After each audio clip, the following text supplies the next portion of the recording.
नीतीश कुमार ने एक बार फिर से पाला बदल लिया है। अब एनडीए जो इंडिया गठबंधन है उसमें भी संकट सामने आ रहा है। ऐसा लगता है नीतीश कुमार ने उन भजनलाल को भी पीछे छोड़ दिया है जो आया राम गया राम के नाम से कभी बहुत फेमस हुए थे जी। और नीतीश कुमार ने एक नया रिकॉर्ड ही बना दिया है। और सबसे बड़ी बात है, सबसे जो चिंताजनक बात है वो राजनीतिक दलों की है कि आखिर राजनीतिक दल इस तरह की चीज़ों को कैसे अनुमति देते हैं।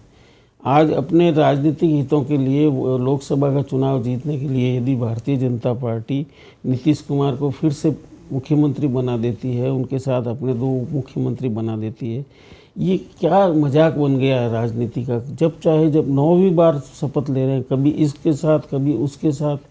अभी तो ये मतलब विपक्ष के झंडा बरदार बने हुए थे, इंडिया गठबंधन इन्होंने बनवाया, झंडा ही इन्होंने उठाया था। हाँ, और फिर अचानक से पूरा मतलब इस तरह से मतलब यू टर्न जो है अपने आप में बहुत चिंताजनक है। ये भारतीय राजनीति के गिरते स्तर का नमूना है कि इसमें कोई मतलब नियम सिद्धांत, कोई नीति वगैरह कुछ नहीं है, सिर्फ और सिर्फ सत्ता का लालच है और उससे कोई राजनीतिक दल अछूता नहीं है। नीतीश कुमार यदि विपक्ष के साथ, राजद के साथ जाके सरकार बनाते हैं तो ही वही बात है, और जो अपने आप को सबसे बड़ी पार्टी कहती है, सबसे मजबूत पार्टी कहती है, भारतीय जनता पार्टी के साथ जाते हैं तो भी वही बात है। सबसे बड़ा सवाल ये है कि चुनाव जीतने के लिए आखिर कुछ भी किया जा सकता है क्या।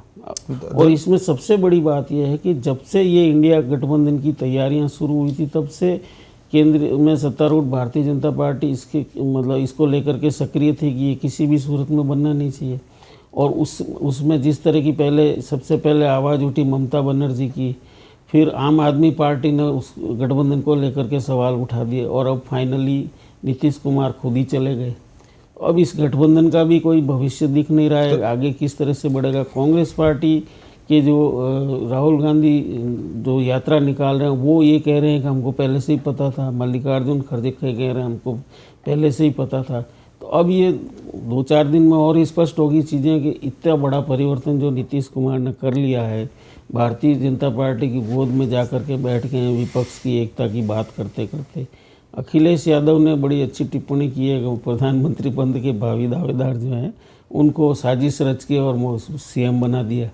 तो ये सारी चीज़ें बहुत आगामी जो राजनीति देश की लोकसभा चुनाव आने वाले हैं उन पर इसका बड़ा असर पड़ने वाला है। ये जो कुछ भी है, क्योंकि अब बिहार की जनता हो या देश की जनता हो उसको भी सोचना पड़ेगा, इतने अवसरवादी नेताओं को या इतने अवसरवादी नेताओं को प्रश्रय देने वाले राजनीतिक दलों का आखिर क्या किया जाए। दौलत जी, क्या महत्वाकांक्षा यहाँ पर जो आइडिया आई, क्योंकि ना तो संयोजक नीतीश कुमार को बनाया गया, ना प्रधानमंत्री पद का जो दावेदार वो बनना चाहते थे, वहाँ पर ममता बनर्जी ने खड़गे जी को आगे कर दिया था कि अध्यक्ष यही होंगे।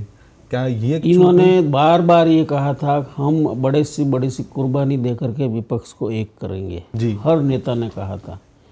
अगर इस तरह की कोई समस्या थी तो नीतीश कुमार उस पर बात भी कर सकते थे, लेकिन ऐसी कोई समस्या थी ही नहीं।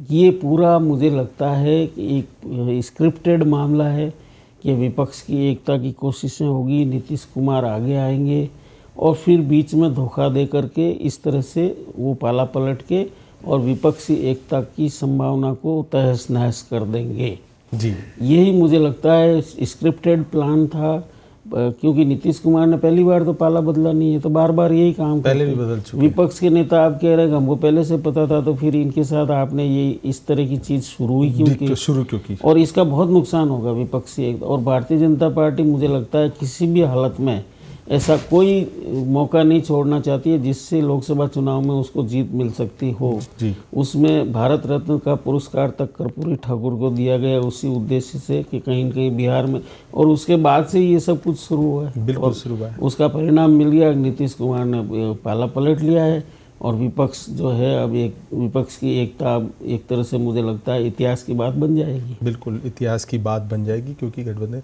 और इसी से जुड़ा हुआ हमारा आज का सवाल है, इसी मुद्दे पर आज का हमारा सवाल है, नीतीश कुमार के फिर से भाजपा के दामन थाम लेने का क्या भाजपा को आगामी लोकसभा चुनाव में फ़ायदा दिलाएगा, फ़ायदा होगा?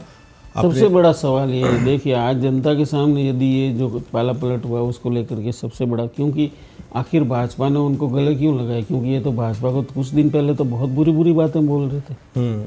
तो अब इनको एकदम से अपनी पार्टी, ऐसे कई मामले हैं, जैसे महाराष्ट्र में अजीत पवार को भाजपा ने लिया, भ्रष्टाचार के 72,000 करोड़ रुपए के पीएम ने खुद ने आरोप लगाए, फिर दूसरे दिन वो आ गए, रातों रात शपथ ले ली। फिर ये इसी तरह का ये भी मामला हो रहा है। तो आखिर कोई राजनीति में कोई नीति सिद्धांत कुछ है या नहीं है, सिर्फ सत्ता ही नीति है? सत्ता ऐसा ही, ये जनता को फैसला देना चाहिए इस तरह के सवाल। दौलत जी सच तो यही है कि सत्ता ही सब कुछ है। और